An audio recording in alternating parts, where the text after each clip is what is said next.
Welcome to a special episode of Startup Health Now, the weekly show celebrating the healthcare transformers and changemakers that are reimagining healthcare. I'm Stephen Krein. And I'm Unity Stokes. And on today's episode, we're going to bring you a conversation with Dr. Andrey Ostrovsky, CEO of Care at Hand, and Karen Matsuoka, who is the guest scholar at Stanford D.school. And we're going to talk about opportunities for entrepreneurs to tackle the challenges and opportunities in underserved communities. This is going to be a great episode. Stick around. It is the duty of leaders to lead, of the creative to create, of the daring to do. The free world expects leadership of us. Its fate and our fate depends upon our leadership. We are industrious, inventive, restless, with the fires that burn within us. Well, I say that nothing is easy, and the best things are the hardest. And all our troubles, all our immense difficulties, now and in the future, can I say, be solved if we have the will, the courage. The future is to those who take it. Welcome back to Startup Health Now. Today's episode is supported with a grant from the Robert Wood Johnson Foundation to help entrepreneurs tackle the opportunities in underserved communities. On today's episode, Dr. Andrey Ostrovsky and Karen Matsuoka. Thank you guys for joining us. Thank you for having us. It's great to have you guys here. You guys have such interesting backgrounds. Why don't we start? We'd love to hear a little bit about both of you and also how you guys know each other. Start with you. We've got entrepreneurs here. We've got scholars here. We've got doctors here. So start with you, Andrey. So Karen and I met over this past year because I'm originally from Maryland. I have a bit of a pulse on the Maryland healthcare ecosystem.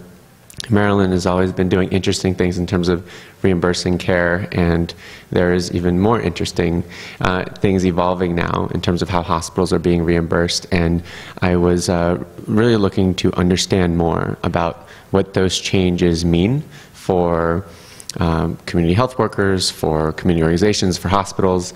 And so I reached out to some of my mentors, and they directed me to a few folks, and finally a final common pathway of, I think, 2 to 3 people led to Karen Matsuoka. And so that's how we got connected, and I really approached Karen to get a better understanding of how do I, as an entrepreneur, identify the problems that the consumers, the various entities in Maryland are facing, and try to also understand how are the policy implications shaping the opportunity that emerges. So I connected with Karen. She very graciously responded to the email, and we've had a lot of dialogues and really interesting kind of exercises, innovation exercises together, which we can chat about. But that's essentially how we got connected. So, and you were doing this from the perspective of a clinician or as an entrepreneur? Purely as an entrepreneur. Maryland, like several other states, are experiencing very rapid changes, and those changes are downstream effects of either the Affordable Care Act or the Affordable Care Act plus some interesting local policy and regulatory changes that were already going on before the Affordable Care Act. And when you have the Affordable Care Act layered with local nuances, the regulatory environment is incredibly hard to be expert in, which I'm well versed in regulatory environments, but at the state level, I'm not an expert in Maryland, and so Karen is an expert, and so I wanted to pick her brain to understand where can we solve problems that people are going to pay money to help me solve them. And Karen, so a little bit more about your background. Sure. So, as you mentioned, I am a guest scholar at the moment at the Stanford D.school, but prior to that, I was the Director of Health Systems and Infrastructure for the state of Maryland, and then prior to that, I had stints at the federal level at the White House Office of Management and Budget, as well as on the Hill with U.S. Congress, Ways and Means Health Subcommittee. So I've been thinking for a really long time about policy and how policies can be used as effective levers for effective public-private partnerships. And it was in the course of working in Maryland as sort of, healthcare reform and implementation has gathered steam. A lot of the movement has been towards getting closer to the ground where the implementation is happening, which is what led me to move from federal level to state level, which is where I had the pleasure of meeting Andrey. And really, at this point in time, I'm really looking to help entrepreneurs like Andrey think through sort of the proven approach that Stanford and other organizations have taken to human-centered design, to design the kinds of models and solutions that really get to what end users, in this case, we're talking about underserved populations, really need. It just so happens that policy shifts have created a situation now where financially that's now very viable and very lucrative, I would say. And so a lot of things are coming together at this very critical juncture in time, which makes these kinds of conversations really important. So I just wanted to thank you for having these series of webinars and for having us be a part of it. Well, so you're doing a lot, thank you for being here, and it seems like you're doing a lot of translating of how the government and entrepreneurs can work together more effectively. Oftentimes the new policies that are coming out of the government, both federal and state, if you talk to entrepreneurs, they talk about it being a treasure trove of opportunities.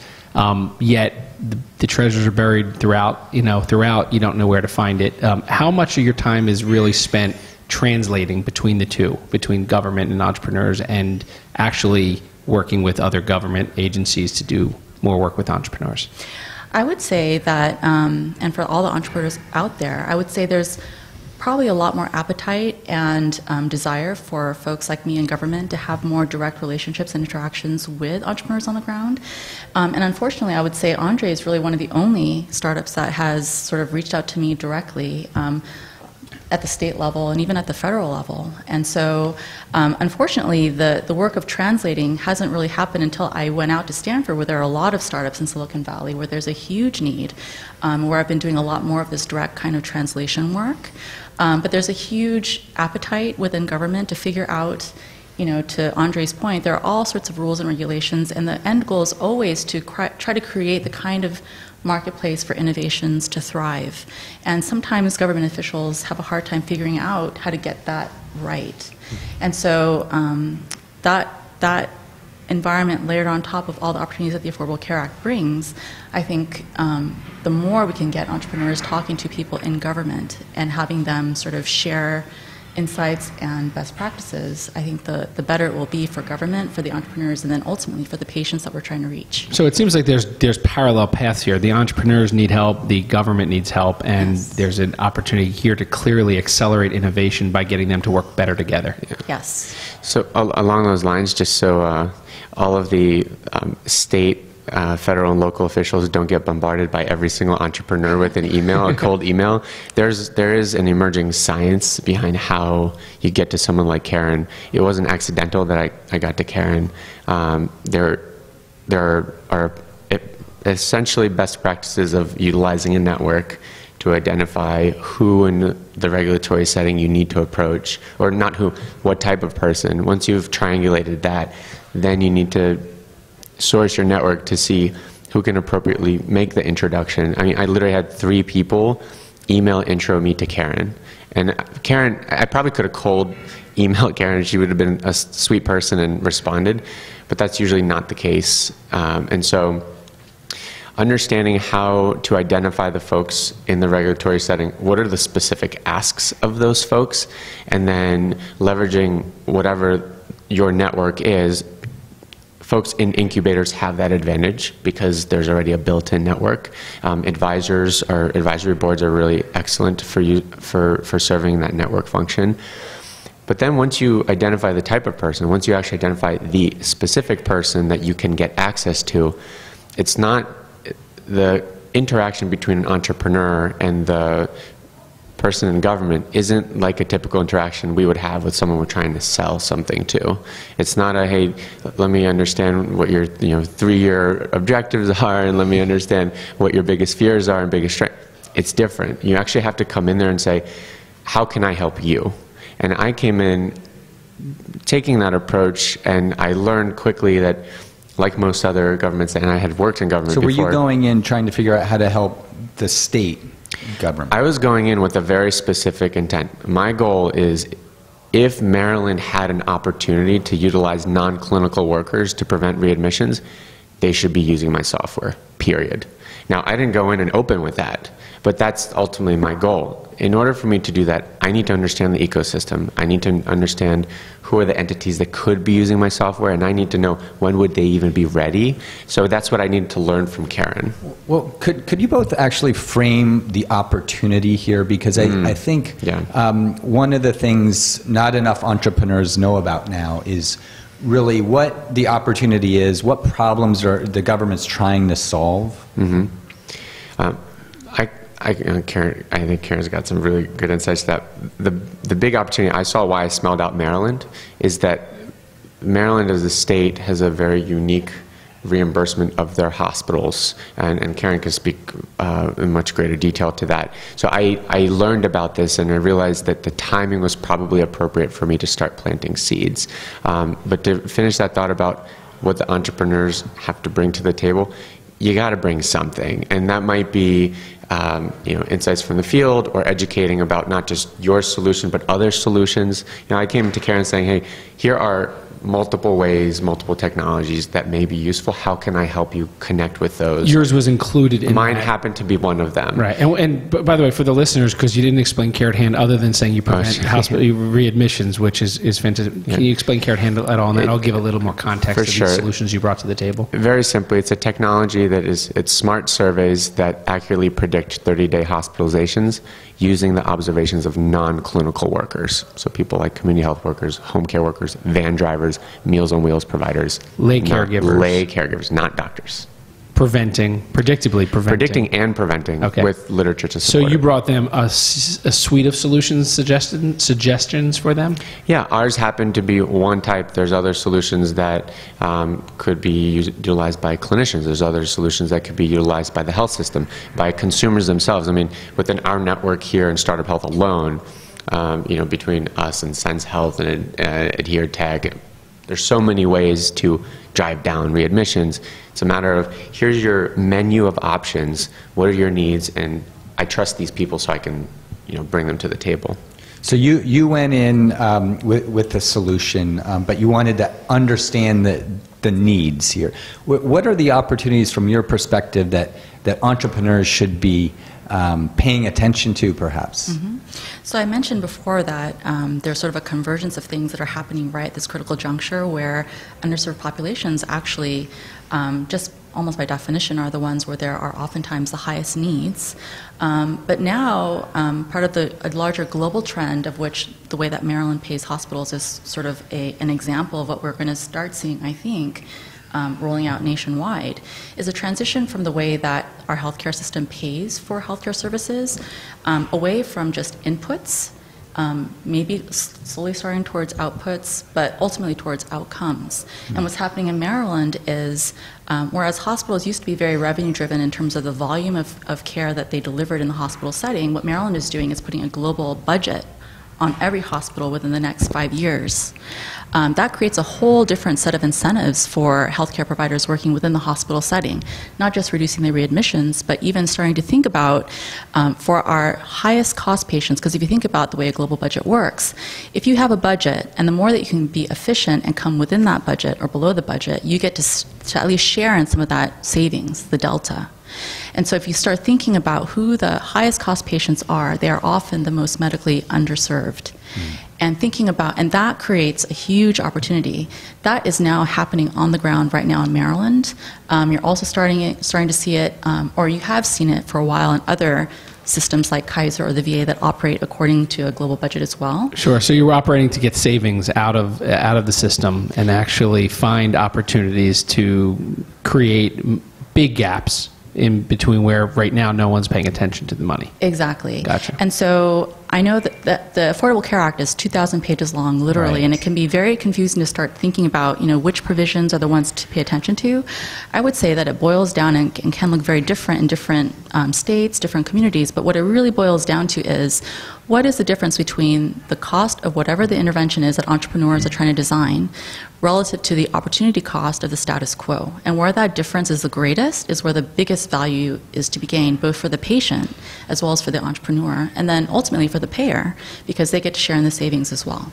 So when you got a call from Andrey or an entrepreneur, from your perspective or the state's perspective, is that a good thing? Are you guys out hunting for solutions now that the Affordable Care Act's here and this treasure trove of opportunities? What's the perspective of a state like Maryland when an entrepreneur comes calling?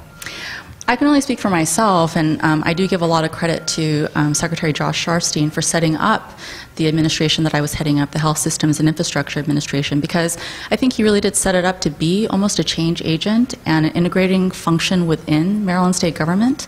I don't know the extent to which that model has been replicated in other states, but certainly I was brought in to help think through what this transformation looked like. And I personally, because I've always been interested in the intersection of public and private partnerships, have always been very interested in innovation and what entrepreneurs bring to that. So I personally was very excited to hear from Andrey. And I will say, just to piggyback on what Andrey said, that made the partnership so valuable to me is, in addition to not kind of doing the hard sell about the technology, I feel like what made Andrey really effective, and what I would say about any entrepreneur that I've ever been approached by when I was working in the federal government, for example, is the ability to engage not on the financial level of financial transactions and how I can essentially get money from you, but also to act as a thought partner. And Andrey was able to do that in so many different ways in terms of thinking through, holding these design workshops that Andrey mentioned, to even just helping us think through, one of the challenges that we have when we're thinking about superutilizers is the social determinants of health. It's no longer enough to really provide good care for these very vulnerable populations to think about what happens in the clinical space alone. What happens in their home environments are very important. What happens in the school setting is very important. All these things that are non-clinical need to be brought into play when we're talking about what's going to ultimately be effective in keeping one of these patients out of the hospital. But these community organizations who increasingly need to come into the game oftentimes do not have an entrepreneurial mindset.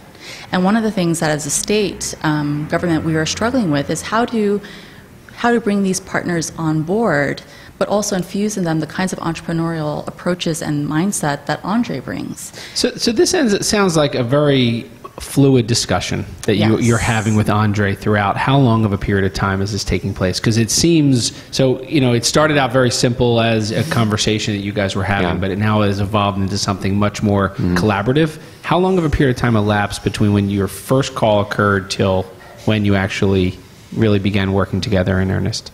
I think 9 months.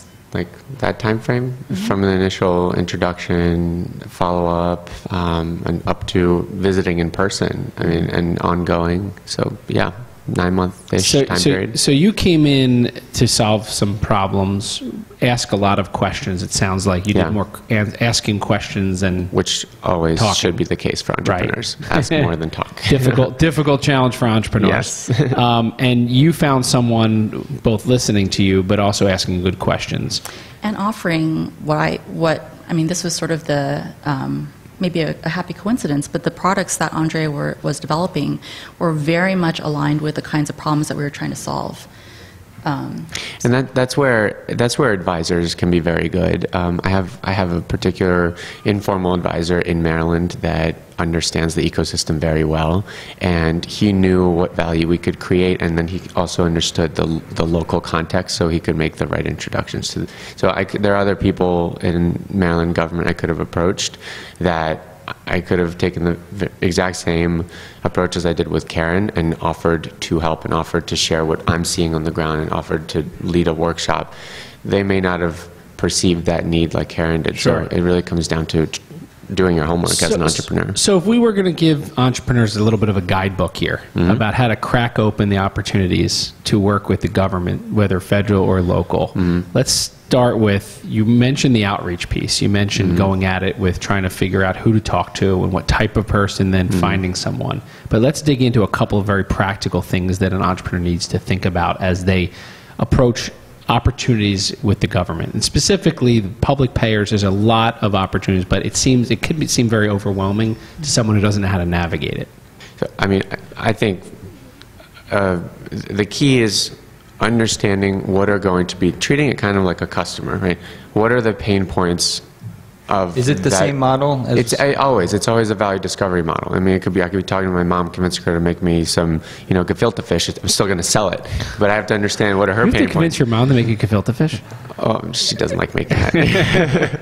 No, it's always a similar approach, and my approach to Karen or any other, association of my customers or any other regulatory body or what a non-customer, it's always a similar approach as I take to a customer. In the case of Karen or folks in Maryland, I had a sense, and this is what ultimately I think elicited from our conversations, that they have a very complex system, and that complex system could be digested into much more simple terms, and that is a great process to apply to that is design thinking. I am well versed in design thinking. I teach it to my team. I teach it in a clinical setting to fellow physicians. I proposed, would it be helpful if I led a design thinking workshop for your colleagues to help you think through some of the complexities that you're working with? For free. So you became free, yeah. a thought partner from the beginning. And the goal here, as always, is if I can educate either a group of my customers or educate people that set regulations, ultimately it makes a customer base that's more informed, and it's more customers that will then even know to say yes or no to purchase my software. So it's okay if I get more people that realize, wow, I don't need that software, but there will also be more people that finally realize, oh wow, this is why I need the software to reduce readmissions at lower cost. So it's a capacity building exercise, and really that's the strategy behind a lot of the approach to folks in government. So Karen, did that thought partnership model, was that effective? And do you have any other recommendations for entrepreneurs on what they should or could be doing to build those partnerships? I think, so the angle that Andrey took to really build a relationship through being a thought partner, I think lent him extreme credibility, and told me that there was an integrity to the kinds of services and value that he could provide to a state like Maryland. I also want to say that although funds, especially if we're talking about the Medicaid population, if we're talking about them as sort of the underserved population, although funds might start from a public source, they're not always going to be the entity through which financial transactions happen with an entrepreneur. So in the case of Andrey, there was a possibility perhaps with state innovation model funding that Andrey referenced, where we might have used our grant dollars to actually procure Andrey's software. But what happens more often than not is that the funds start from a public source but then go somewhere else. So in the case of Medicaid, oftentimes the funds are in part federal and part state. They end up going to a managed care organization that then manage that fund on behalf of the state and the government, who then pay a fee to hospitals and healthcare providers to provide care to the Medicaid population. So at any one of those points, there's a different but important value proposition potentially to be made, and I would think that the angle in which you approach a hospital or healthcare provider versus a managed care organization would be different, but the principles remain the same, that you want to understand what their goals are, what their pain points are, and then how your technology can make it less easier to do what they want to do. Sure. So you're weaving in and out of strategies here, because at the end of the day, every other sector, you go to the decision maker, the customer, and the user are all the same thing. In healthcare, we're talking about multiple players here. So what I would sum up what we've just discussed is really you need a strategy to figure out where the money flows, to figure out how the solution solves real problems. But at the end of the day, when you do reach out to the person in the government to talk to it, you're not necessarily going to find the customer, the user, and the person that approves it all in the same place. And so you're helping, you really seems like you helped find the money for Andrey a little bit here in terms of navigating to the real customer. And something that entrepreneurs need to recognize in terms of how much time to dedicate to this type of strategy is that I now have a very trusted partner in Karen, and even if she were still at the Maryland Health Department, any kind of funding flowing through the state or federal level will be open to a competitive process. So although I am a trusted thought partner for several people in the state of Maryland, I will be in the exact same boat of applicants when an RFP goes out. I think the opportunity for entrepreneurs, and it's not, I don't think any entrepreneur just can come in and say, hey, I want to be a thought partner. You have to contribute something. I'm expert in quality improvement and design thinking and the marriage of rapid cycle testing. Those are much needed skills to come in and contribute. State governments pay consultants a lot of money for that. I'm offering it for free. And so when I offer it, I shape it always through the lens of, and this is my competitive advantage, I shape it through the lens of, hey guys, keep in mind that non-clinical worker. Because oftentimes, those exercises will usually think about hospitals or payers and ignore the marketplace that I'm trying to curate.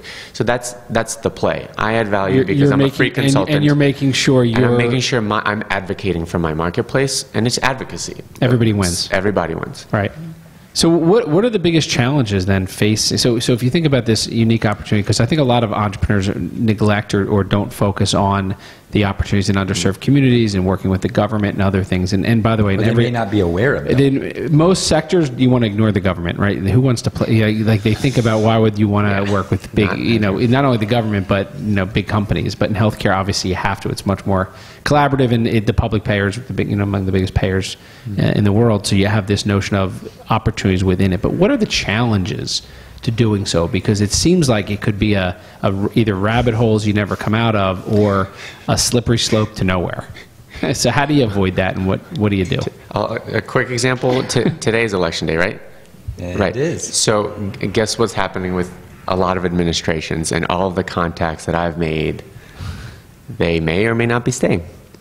So it is incredibly risky, especially in the preceding year to now, to this election day, making those types of investments, because the higher level the person, the more subject they are to switching if administration changes.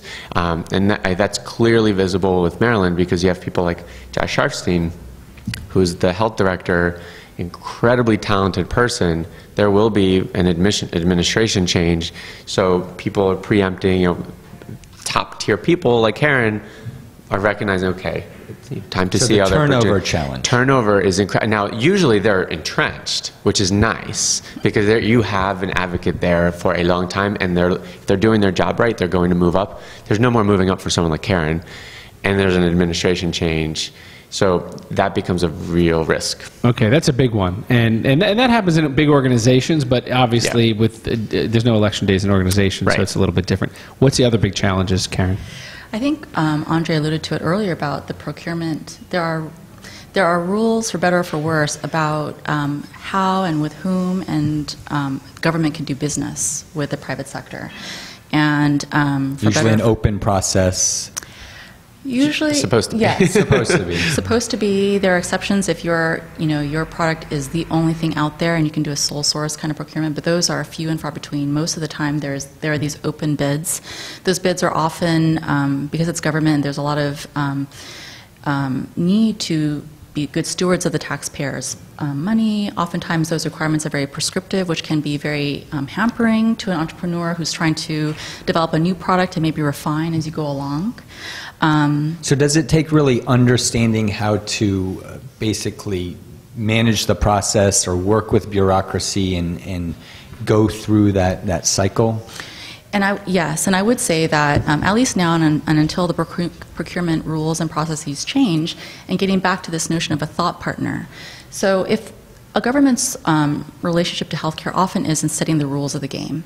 And when you can start to build good thought partnerships with people in the field, on the ground, who are going to become the people who are affected by the policies that a government official is making, that helps to, in the long run, enable the policymaker to craft the kinds of RFPs and the kinds of regulations and the kinds of policies that will ultimately enable innovation to thrive more generally, and then help entrepreneurs individually.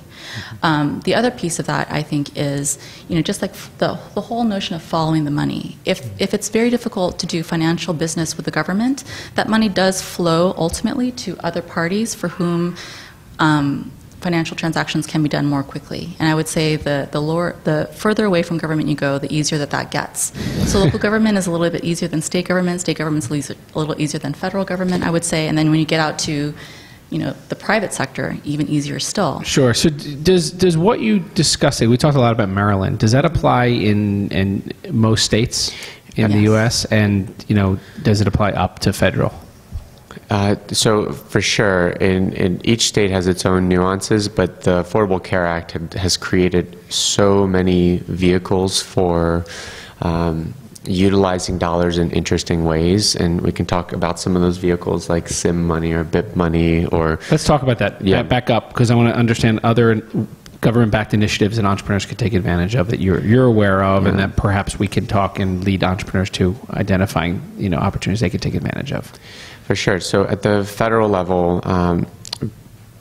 going to the CMMI, the Centers for Medicare and Medicaid Innovation website, pretty much any entrepreneur can go down that list of their initiatives. Each one of them is a business opportunity. Some of them are more viable than others, and it's really important to keep in mind that a lot of these initiatives are in demonstration mode.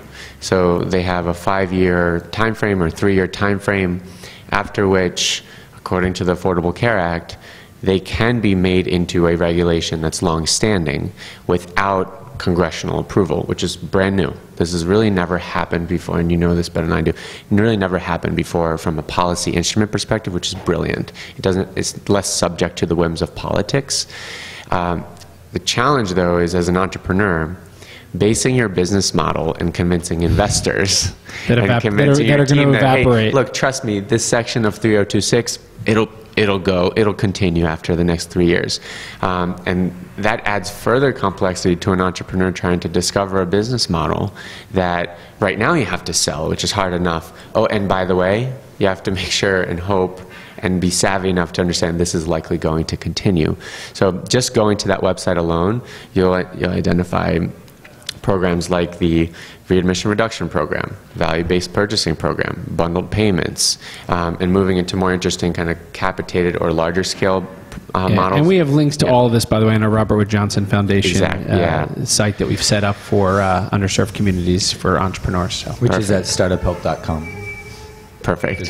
Right there. One thing I would point out, though, is there are demonstration programs, or there are levers right now that really hone in on Medicare and look at really more of a penalty approach. There are other policy instruments which are really Medicaid focused and have a lot longer sustainability. And I'd love, Karen, if you could elaborate a little bit on, in Maryland, for example, with the SIM experience or the BIP experience, because those two are... Explain the acronyms and then explain the programs. So, yeah, State Innovation Model, SIM, BIP Balanced Improvement Program. Karen, it would be great, because you've educated me a little bit about this, but the dollar amounts are enormous. Can you talk about that, Karen? Because I'd love to, and then obviously extrapolate it out a little bit to other state opportunities that you're aware of. Mm-hmm. So the State Innovation Models Initiative, it comes out of this innovation center, out of the Center for Medicare and Medicaid Innovation, and it was essentially given a $10 billion authorization of funds over a 10-year time frame to really think through alternate innovative care and payment delivery models that will ultimately further the triple aim of, improving the care experience, lowering total per capita cost, and improving population health. There are so many different programs that CMMI is currently funding, but one of the bigger ones is something called the State Innovation Models Initiative, or SIM. And just so there's $10 billion over the next 10 years. And yes. That's an extraordinary number that entrepreneurs should be thinking about. Yes, extraordinary number. And to Andrei's point, the other real innovative thing that happened through this innovation center is this pathway for demonstration projects to become permanent. Wow. So if any of these projects that are receiving innovation center funding can demonstrate improved quality of care, improved outcomes, lower cost, there is the potential for those right now demonstration projects to become part and parcel of how Medicare and Medicaid just does business in general moving forward. So this is the opportunity. Among the different kinds of innovation initiatives are things that are targeted specifically to states, like the State Innovation Model Initiative, where CMMI is really looking at states. If you think about all the different kinds of payers in the healthcare market. There are private payers, there's Medicare, there's Medicaid. There's a lot of innovation happening within each of these different payment streams. You kind of have this potential problem where, one innovation is going one way, the other innovation is going the other way, when really what we want is for all boats to row in the same direction to create the biggest kind of impact that we can have. And so CMMI is looking to invest in states because often it's the states where a lot of this integration happens and where policies that are crafted at the federal level get implemented through state So the money flows policy. down to the states, and therefore the opportunities reside at both the federal and the state level in each one of these examples. Exactly. And in the case of the State Innovation Models Initiative, at least in round one, there were two different kinds of grants that states could apply for. There were the really large implementation grants called model testing grants that went out to 6 states to the tune of around $45 million over a 3 to 4 year time frame. Do you know which 6 states there were? I know I'm going to get this wrong. Massachusetts, Washington. Oregon, Washington, Arkansas, Vermont. I'm missing one. You can Google. We'll those. put that on the resource center, but I wanted to make Yeah. sure we zeroed in on those states that had that. Go ahead. So they're fast and furious. They're now in, I want to say, year 2 or 3 of their 3 to 4 year grant, and so they're kind of on the ground, hit the ground running.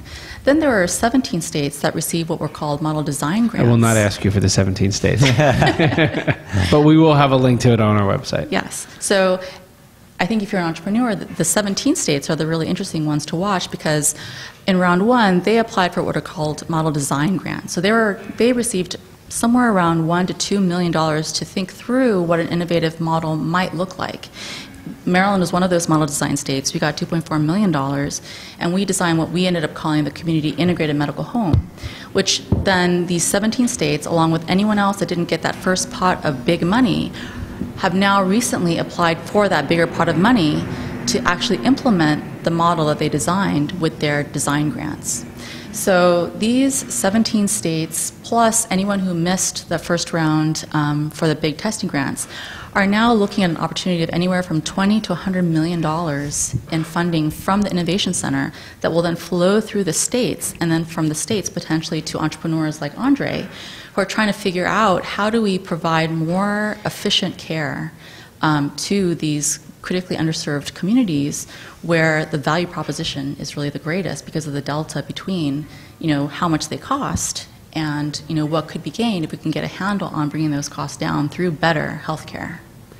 So one thing to point out as a correction, it's not Washington, it's Oregon. And so you're right on. Yeah, just wanted to point that out.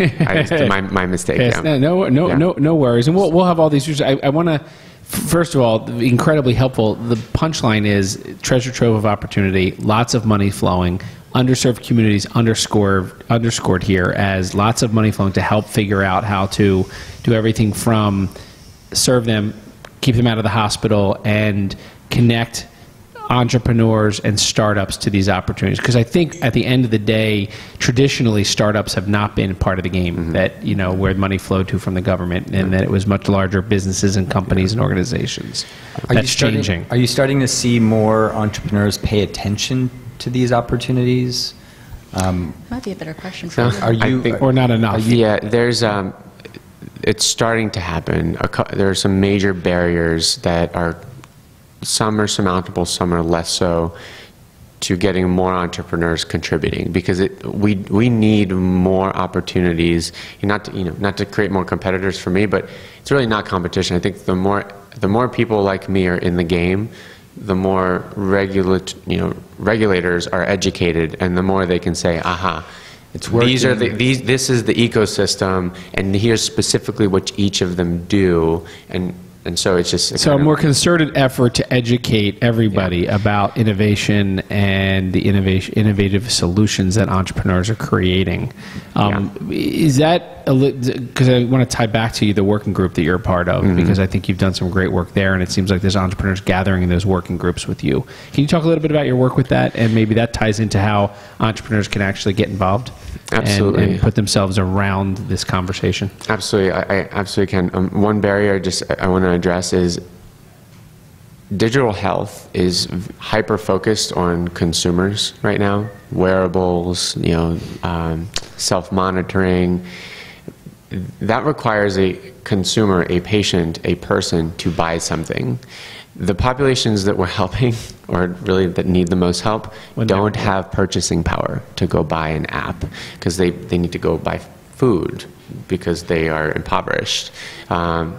So that is a major limitation to innovation entering the space, because so much innovation is focused on right now things that just can't be bought. So we need, money has to flow from somewhere, and that's a consideration for the companies that you may need to modify your business models. Even if you have a wearable, you have to explore, maybe that wearable won't be paid for. Consumer, maybe there's another business model. Exactly. Another major limitation is, even though the thrust of all of these initiatives is achieving the triple aim, reducing costs, improving outcomes, really letting outcomes drive reimbursement, the infrastructure of reimbursement is... Dissect that triple costing fee for the listeners. Yeah.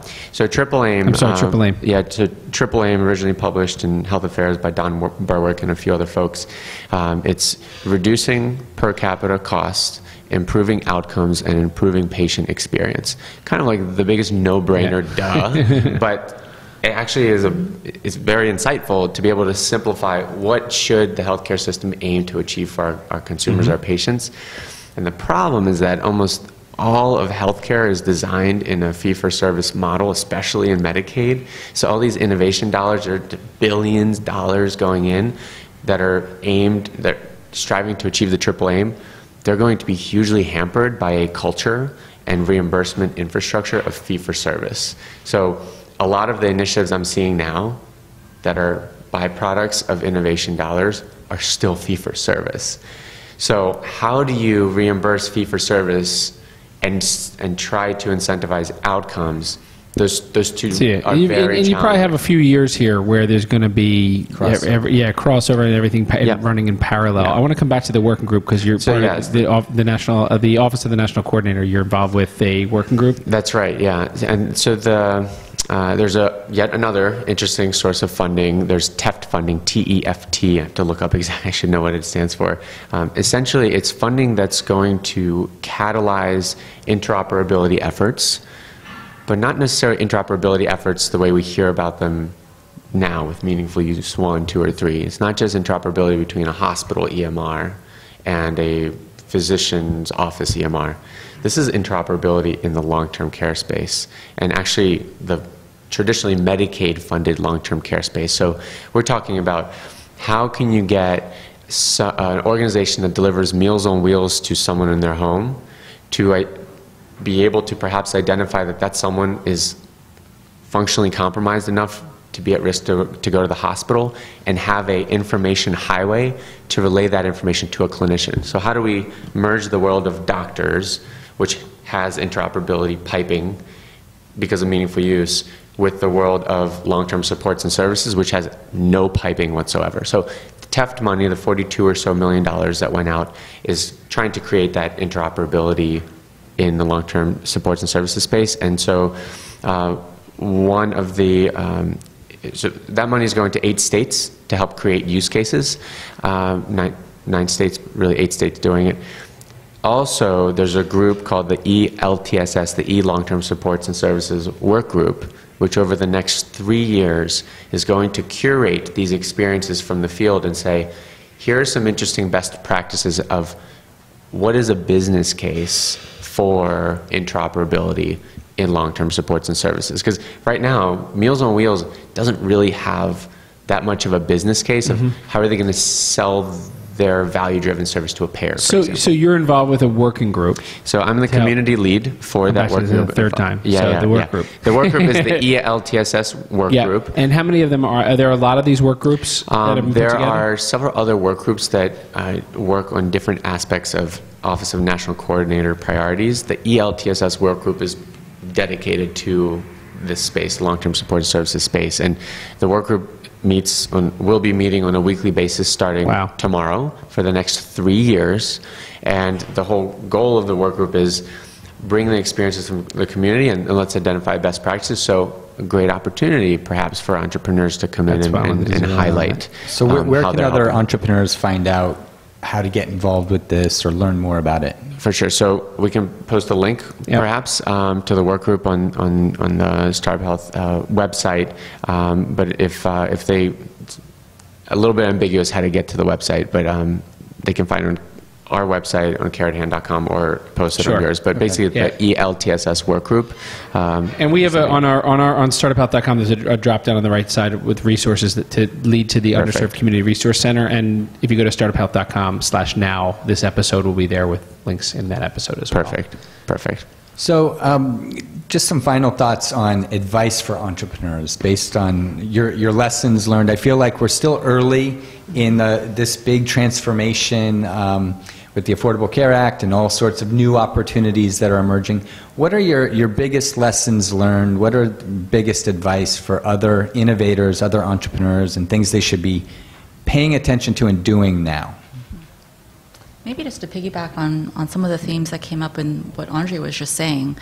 The need, so just to recap, there's a huge opportunity here for entrepreneurs to be financially sustainable and lucrative, looking at this population that many entrepreneurs may not have thought about before. So that's one. Second thing is, it is a different population. So thinking through what the needs are is critically important, and the same things that may have worked for direct-to-consumer is not necessarily going to work for this population.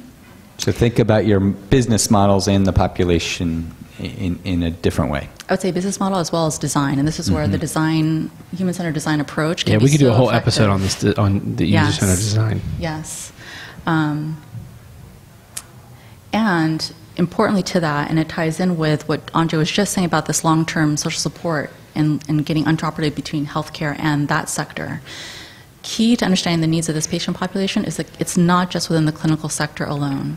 It's going to have to involve healthcare being able to communicate with and coordinate services with entities outside of the traditional healthcare space, like long-term support services, like Meals on Wheels, like housing. And I think entrepreneurs who can figure that out, there's huge opportunity and a lot of profit, I think, to be gained. A huge win-win opportunity for everyone. And they can find you at, because I want to make sure you're not only this guest scholar at Stanford D.school, but you're a consultant to startups as well. And I think this is such an area of mystery for so many entrepreneurs, and I know you're a resource for many of them. So I want to make sure that people know how to get a hold of you. Absolutely. I'm happy to give you my email address, and anyone who's out there. And we'll feature you on the Resource Center as well, so people can connect with you. Great.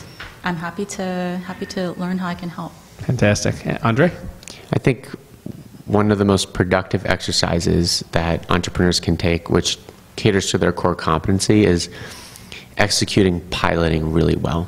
Because closing deals directly with health systems that themselves are new to the reimbursement ecosystem, they're already very conservative about investing in anything outside of what they know. Adding into the picture a new reimbursement mechanism makes them extra conservative.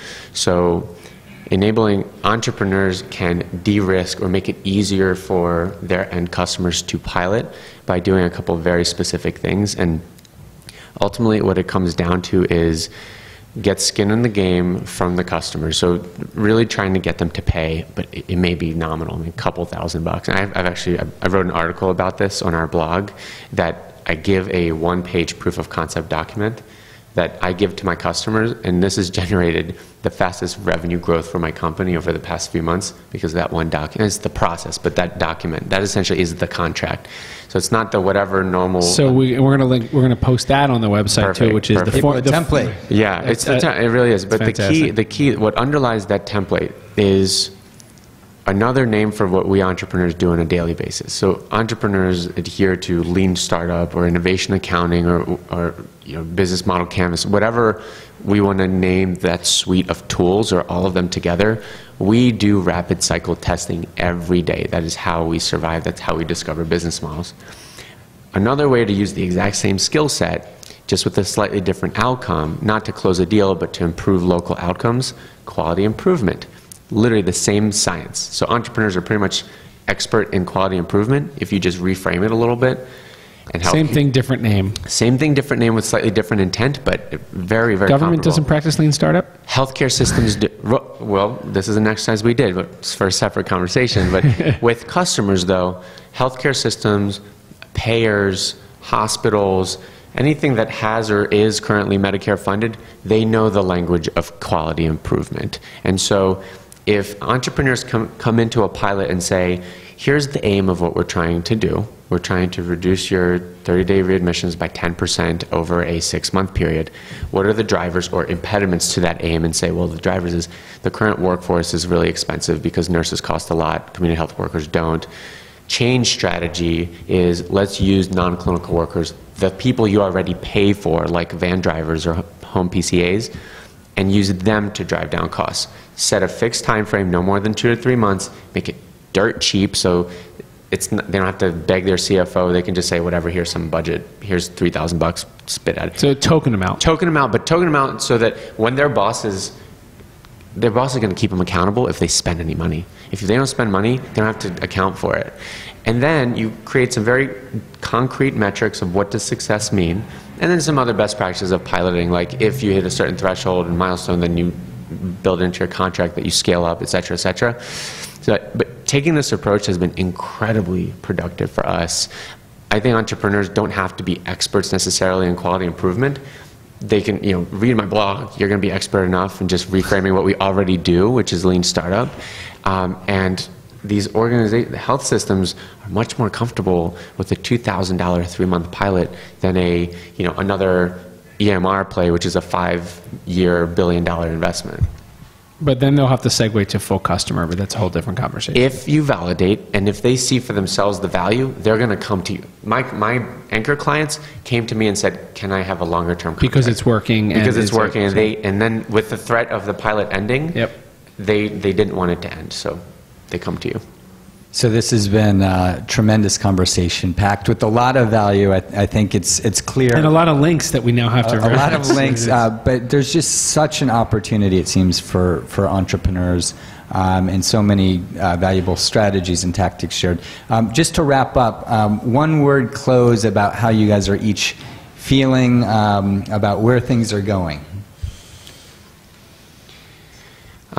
Sleep-deprived optimism. Oh, there we go. Said as a new dad. Yeah. I too. I'm also very optimistic. I think every challenge is also an opportunity on the other side of the coin, and I think that's sort of, this is the time, and the number of forces that have come to play to make it possible. It's really exciting. Well, Andrey, Karen, thank you so much for spending the time. I want to thank the Robert Wood Johnson Foundation for continuing to support this video series on underserved communities and the opportunities for entrepreneurs to really bring innovation to this incredibly important segment of the market. So thank you both. Thank you, Robert Wood Johnson. Thank you for listening. You can find this and all episodes of Startup Health Now at startuphealth.com/now. Thank you for listening. Thank you.